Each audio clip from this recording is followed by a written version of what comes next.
یہ 2000 BC کی بات ہے کہ جب طوفان نوح کی تباہی کے بعد اللہ تعالیٰ نے سرزمین عرب پر ایک ایسی قوم پیدا فرمائی جو دنیا میں سب سے زیادہ طاقتور، مضبوط اور توانا افراد پر مشتمل تھی۔ یہ لوگ جسمانی خوبصورتی، سرخ و سفید رنگت اور وجاہت میں اپنا ثانی نہیں رکھتے تھے۔ مال و دولت کی فراوانی، شاندار تہذیب و تمدن، شان و شوکت سمیت دنیا کی ہر نعمت اور آسائش انہیں میسر تھی۔ قرآن کریم میں ارشاد باری تعالیٰ ہے کہ ان جیسی کوئی اور قوم اور ملکوں میں پیدا نہیں کی۔ قوم عاد کے متعلق تفصیل سوائے قرآن کریم کے کسی اور مذہبی یا قدیمی تاریخی کتب میں نہیں ملتی۔ اس لیے اس قوم کی حالت کا نقشہ یا قرآن کریم کے ذریعے بن سکتا ہے یا پھر ان اثریات کے ذریعے جو محققین علم آثار نے ان کے بارے میں حاصل کی ہیں۔ مورخین لکھتے ہیں کہ عاد نام کا ایک شخص حضرت نوح کی چوتھی نسل میں ان کے بیٹے سام کی اولاد میں سے تھا۔ چنانچہ اس شخص کی اولاد اور اس کی پوری قوم عاد کے نام سے مشہور ہو گئی۔ وہ اعرابی تھے جو بہت لمبے اور مضبوط ستونوں پر قائم کردہ عالی شان محلات میں رہا کرتے تھے۔ قرآن کریم نے انہیں ارم ذات العماد یعنی ستونوں والے کے نام سے یاد کیا ہے۔ ارم ان کا بہت خوبصورت شہر تھا جس کے آثار 1984 میں خلائی شٹر چیلنجر کی مدد سے دریافت کیے گئے ہیں۔ یہ علاقہ آج کل عمان کا حصہ ہے۔ بحریہ عرب اور بحر احمر کے درمیان عمان، حضرموت، بحرین اور مغربی یمن تک ایک وسیع صحرا ہے جسے صحرائے الحقاف کہتے ہیں۔ یہ دنیا کے عظیم صحراؤں میں سے ایک ہے جس کا رقبہ ایک محتاط اندازے کے مطابق 65 لاکھ مربع میٹر ہے۔ اس صحرا میں سفید اور باریک ریت کے ہزاروں فٹ اونچے پہاڑ نما ٹیلے ہیں جہاں کوئی بھی چیز پھینکی جائے تو منٹوں میں غائب ہو جاتی ہے۔ کسی زمانے میں یہ دنیا کا سرسبز و شاداب علاقہ تھا اور وہاں یہ قوم عاد آباد تھی۔ آج یہ بھیانک صحرا اللہ تعالیٰ کی کھلی نشانیوں میں سے ایک اور اہل زمین کے لیے جائے عبرت ہے۔ قرآن کریم میں ارشاد باری تعالیٰ ہے کہ وہ ارم جو ستونوں والے تھے جن کی مانند کوئی قوم ملکوں میں پیدا نہیں کی گئی۔ بعض مفسرین نے لکھا ہے کہ ارم عاد کے دادا کا نام تھا جیسا کہ ان کے شجرہ نسب میں بیان کیا گیا تھا۔ ڈاکٹر اسرار احمد تحریر فرماتے ہیں کہ عام مورخین کا خیال ہے کہ ارم قوم عاد کے شاہی خاندان کا لقب تھا۔ حالیہ دور میں ایک شہر کے جو زیر زمین آثار دریافت ہوئے ہیں ان سے پتہ چلتا ہے کہ اس شہر کے فصیل پر 30 ستون یا مینار بنائے گئے تھے۔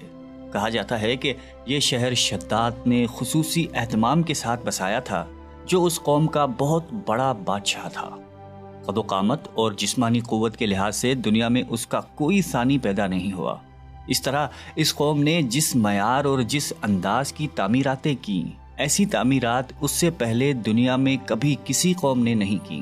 شاید اسی لیے یہ جگہ شداد کی جنت ارضی کے نام سے تاریخ میں مشہور ہے، تاکہ لوگ آخرت کی جنت کے بدلے اس نقد جنت کو اختیار کر لیں۔ مگر جب یہ عالی شان محلات تیار ہو گئے اور شداد نے اپنے روسائے مملکت کے ساتھ اس میں جانے کا ارادہ کیا تو ان پر اللہ تعالیٰ کا عذاب نازل ہوا اور وہ سب ہلاک ہو گئے اور وہ محلات بھی مسمار ہو گئے۔ اس اعتبار سے اس آیت میں قوم عاد پر آئی ایک خاص عذاب کا ذکر ہوا ہے جو شداد بن عاد اور اس کی بنائی ہوئی جنت پر نازل ہوا۔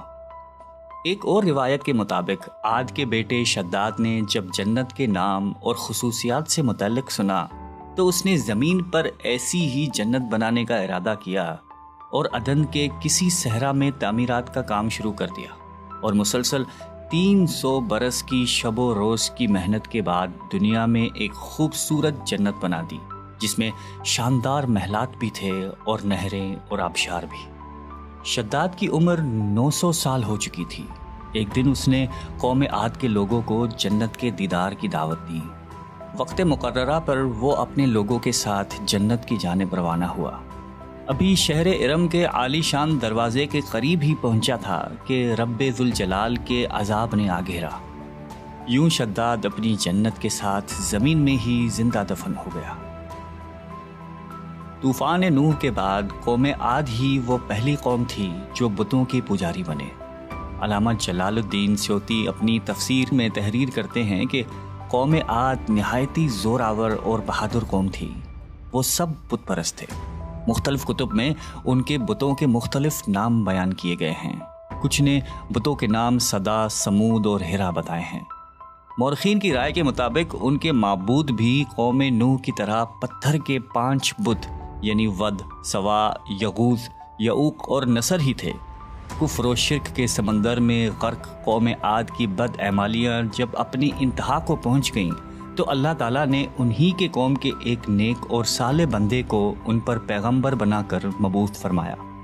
حضرت ہود قوم عاد کی سب سے معزز شاخ خلود کے ایک خوبصورت اور وجیح شخص تھے۔ حضرت ہود علیہ السلام نے ان سے کہا کہ بھائیو، ایک اللہ ہی کی عبادت کرو، اس کے سوا کوئی تمہارا معبود نہیں۔ قوم عاد کے سرداروں نے جواب دیا کہ تم ہمیں احمق نظر آتے ہو اور ہماری نظر میں تم جھوٹے ہو۔ حضرت ہود نے کہا کہ میں رب العالمین کا پیغمبر ہوں اور اللہ کا پیغام تم تک پہنچاتا ہوں۔ کہنے لگے تم ہمارے پاس اس لیے آئے ہو کہ ہم اپنے ان معبودوں کو چھوڑ دیں جنہیں ہمارے باپ دادا پوجتے تھے اور صرف ایک اللہ کی عبادت کریں؟ اگر تم سچے ہو تو جس عذاب سے ہمیں ڈراتے ہو وہ لے آؤ۔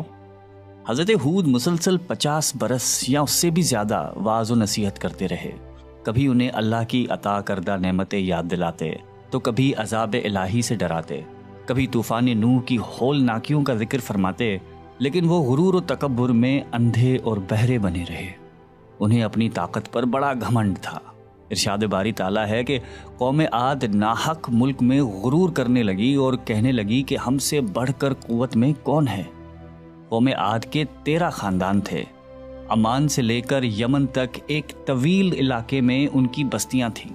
سرسبز و شاداب کھیت و کھلیان، پھلوں پھولوں سے لدے ہوئے باغات، میٹھے پانی کی بل کھاتی نہریں، خوبصورت آبشاریں اور تندرست و توانا قوی، مضبوط اور قداور جسامتیں، انہی سب نعمتوں نے انہیں شدید گھمنڈ میں مبتلا کر رکھا تھا۔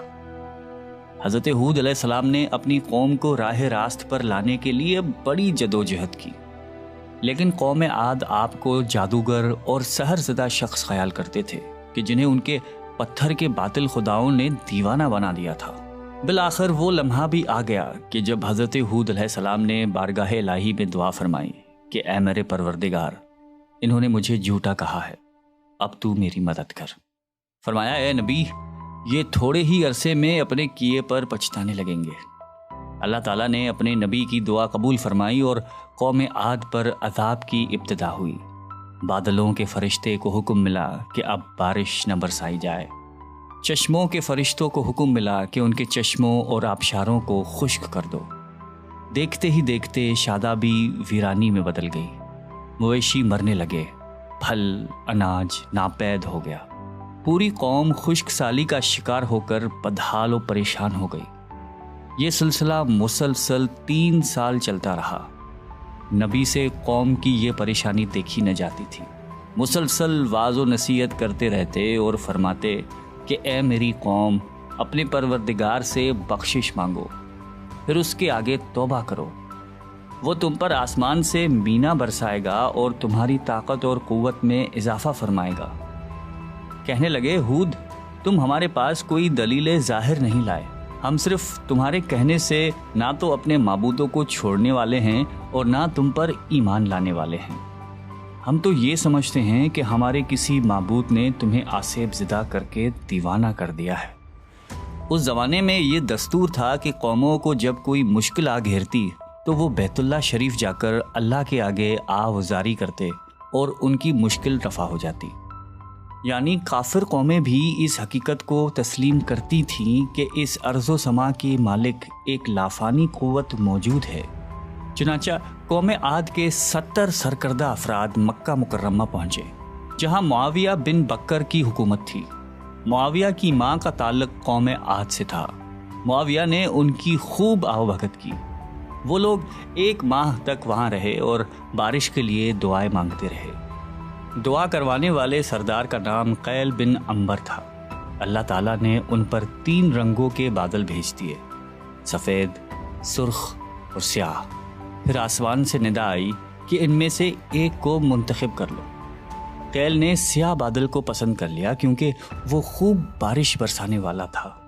پھر ندا آئی کہ تو نے ہلاکت اور تباہی کو پسند کر لیا ہے۔ چنانچہ اللہ تعالیٰ نے سیاہ بادلوں کو قوم عاد کی جانب ہانک دیا، جسے دیکھ کر پوری قوم خوشی کے شادیانے بجانے لگے۔ ارشاد باری تعالیٰ ہے کہ جب انہوں نے اس عذاب کو دیکھا جو بادل کی صورت میں ان کے میدانوں کی طرف آ رہا تھا، تو کہنے لگے یہ تو بادل ہے جو ہم پر برس کر رہے گا۔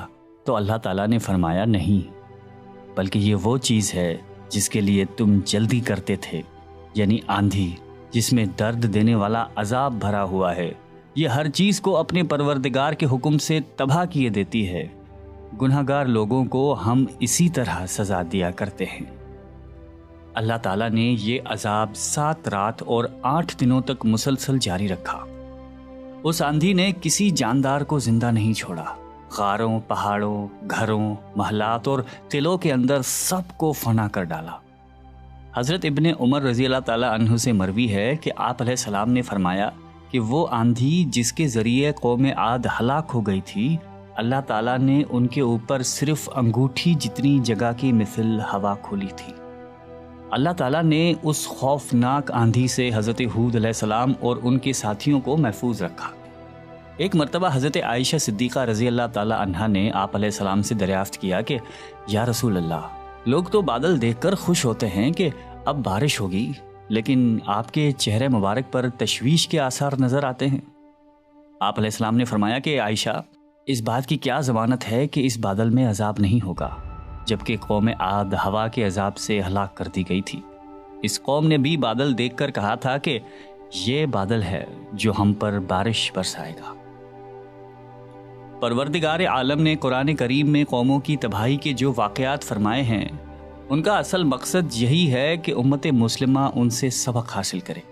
اللہ نے قوم عاد کو طاقت و قوت، مال و دولت، شان و شوکت سمیت دنیا کی ہر نعمت عطا فرمائی، لیکن جب اس نے نافرمانی کی اور اپنے نبی کی بات ماننے سے بار بار انکار کیا تو اللہ تعالیٰ نے اسے نیست و نابود کر دیا۔ ہم سب کو بھی انفرادی اور اجتماعی طور پر اپنے روزمرہ کے معاملات کا جائزہ لیتے رہنا چاہیے کہ کہیں ہم جان بوجھ کر یا انجانے میں اللہ اور اس کے نبی علیہ السلام کی نافرمانی کے مرتکب تو نہیں ہو رہے۔ آئیے ہم سب دعا کرتے ہیں کہ اللہ تعالی ہم سب کو قلب سلیم عطا فرمائے اور قرآن اور حدیث پہ چلنے کی توفیق عطا فرمائے۔ آمین۔